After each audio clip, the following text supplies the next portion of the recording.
1955, à Écosine-Carrière, un des deux postes de signalisation ne fonctionne pas durant la nuit. Sa remise en service s'effectue à partir de 4 heures du matin et le signaleur qui le dessert déverrouille les aiguillages qui permettent l'accès à toutes les voies de la gare. Tandis qu'un train vapeur pointe dans le jour naissant.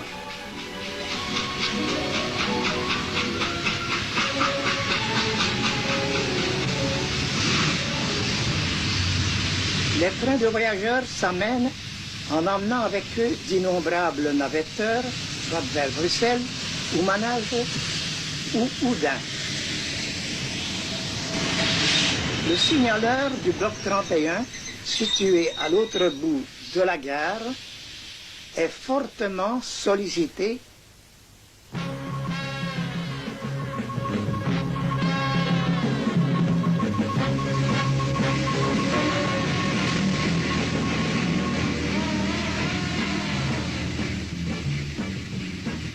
Les autocars étant rares, les excursions scolaires s'effectuent très souvent par train radio.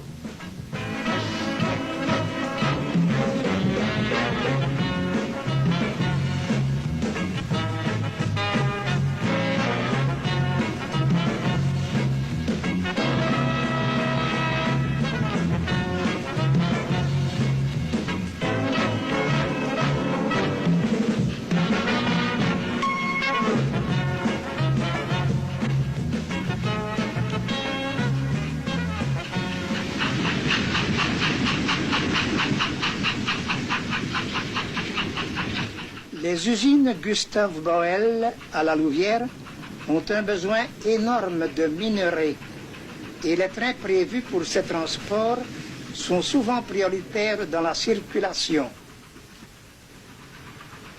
C'est l'heure où le sous-chef de service doit veiller au bon déroulement des opérations, telles célérité des trains, sécurité des voyageurs. Les quais sont bondés et les trains avec leurs voitures en bois sont bien remplis.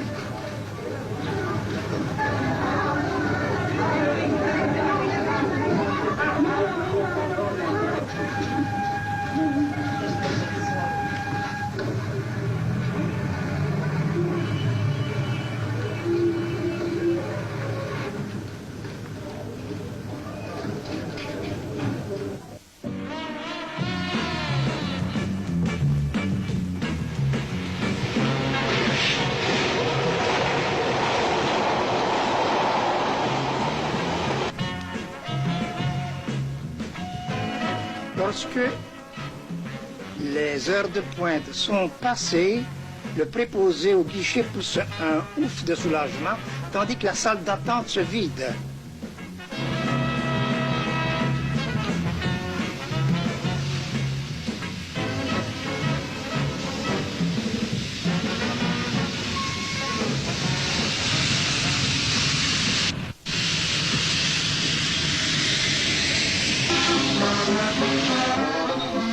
Le dressage, pour faciliter le changement des aiguillages, est une tâche importante. Tout autant qu'est essentiel l'éclairage des signaux, même lorsqu'il ne s'agit que de la protection d'un butoir de cul-de-sac.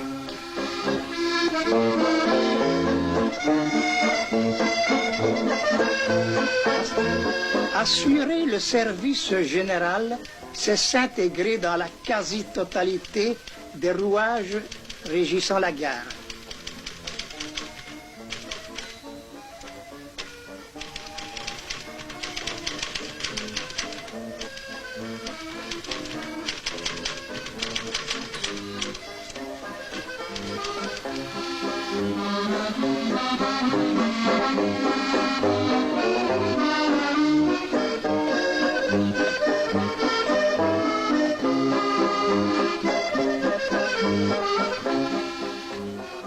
Les ajusteurs veillent au parfait entretien des connexions rigides et bifilaires et leur travail se révèle absolument indispensable.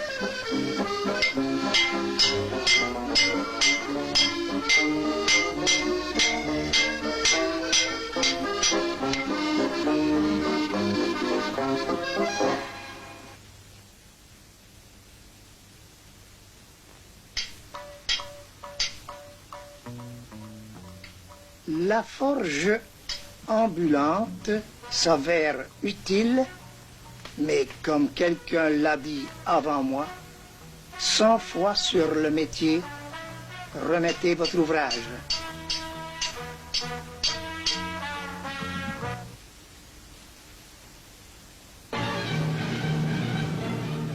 Laissons la musique prendre le pas sur la discussion, c'est plus agréable à entendre.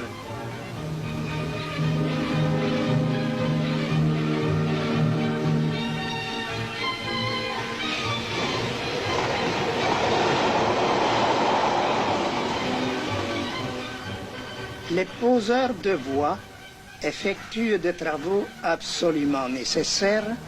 On les voit ici à la bifurcation de Soigny-Braine-le-Comte et à l'arrière-plan, on a pu voir le bloc 29, petit mais important poste de signalisation.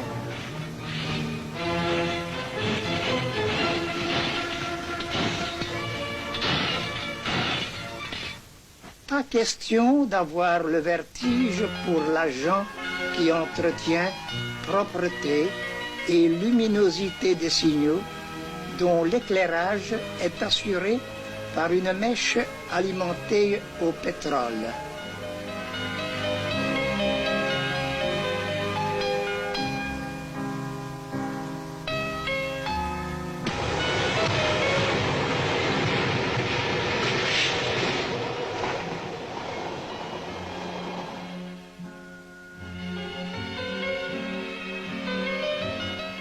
Voici une autre brigade de poseurs de voix.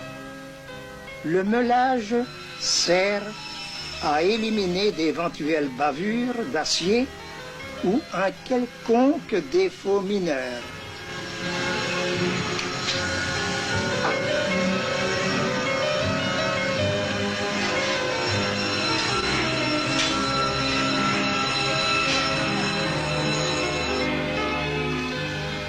La hauteur du rail doit rester constante et dans ce but, un spécialiste assure des mesures précises. S'il s'avère que cette hauteur n'est pas exacte, on soulève et on dépose éventuellement des grenailles pour y remédier. C'est ce qu'on appelle le soufflage.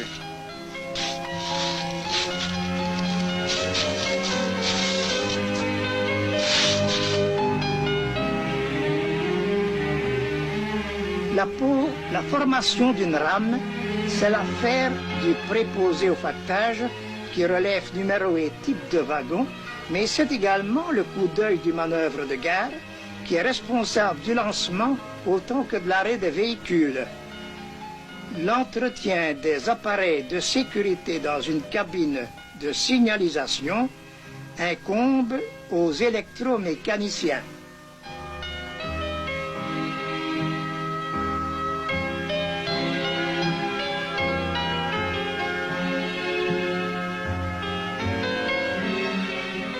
La vitesse autorisée doit toujours être bien visible par les conducteurs de train. C'est pourquoi un coup de peinture n'est jamais superflu. Disons que, pour les profanes, que le chiffre indiqué est toujours multiplié par 10.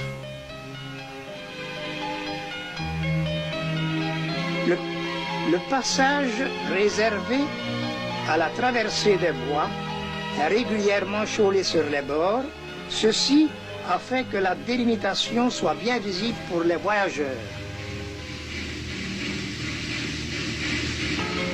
Début d'après-midi, certains trains de marchandises font arrêt en gare pour déposer des wagons et en prendre d'autres.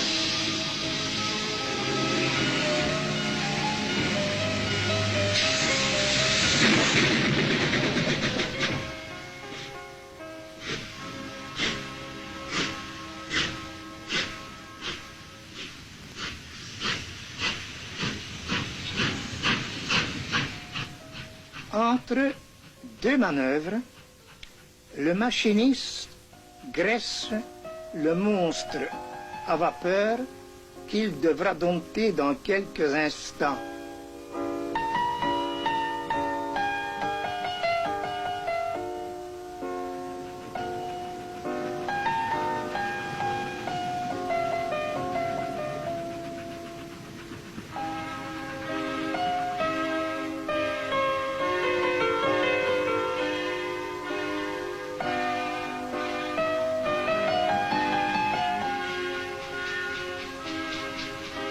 Encore en infériorité numérique, on voit apparaître les premiers diesels. Vers 17 heures environ, on assiste à l'arrivée des premiers trains ramenant les navetteurs, soit de Bruxelles ou de la région du centre.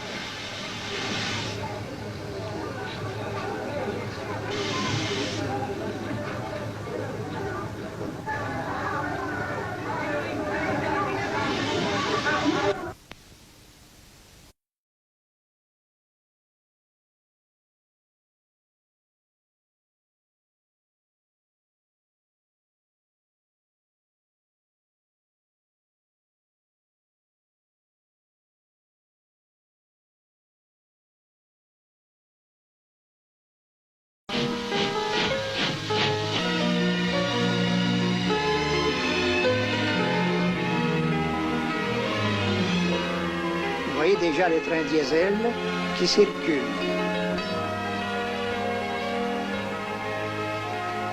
Lever et abaisser lentement un drapeau jaune signifie que la manœuvre de refoulement est autorisée.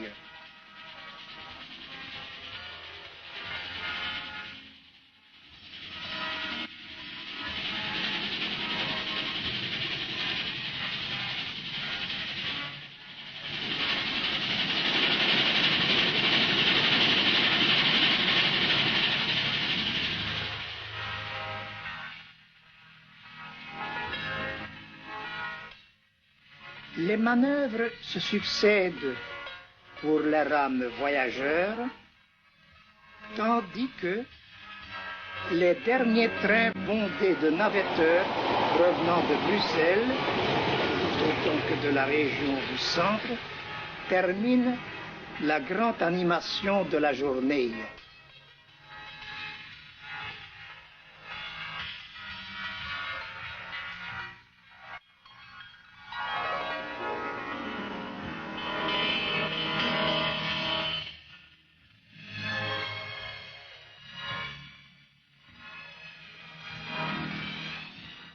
Par la suite, le calme revient progressivement, le trafic est nettement moins dense et à l'exception de quelques wagons vides pour la plupart, les rails ont retrouvé le calme.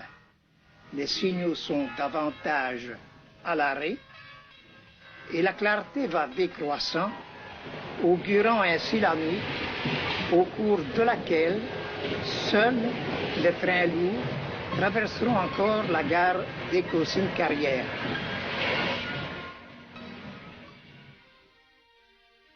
La construction de cette passerelle, construite en 1927, avait été réalisée pour que les piétons qui se rendaient de l'ancienne rue Saint-Bernard à la rue des Rivaux ne soient plus dans l'obligation de faire un grand détour pour passer par un pont inférieur qui lui avait été construit en 1912. Certes, il y avait bien un passage à niveau construit en 1845 et supprimé en 1924, mais les attentes étaient tellement longues que la SNCB se rendit compte de la nécessité d'une passerelle. Durant 45 ans, elle livra passage à des centaines de milliers de passants, et c'est pourquoi, lors de cette démolition, tous les Écossinois ressentirent comme une blessure, car ils se rendaient compte que c'était une page de leur village qu'on leur arrachait. Comment appelle-t-on les habitants d'Écossine?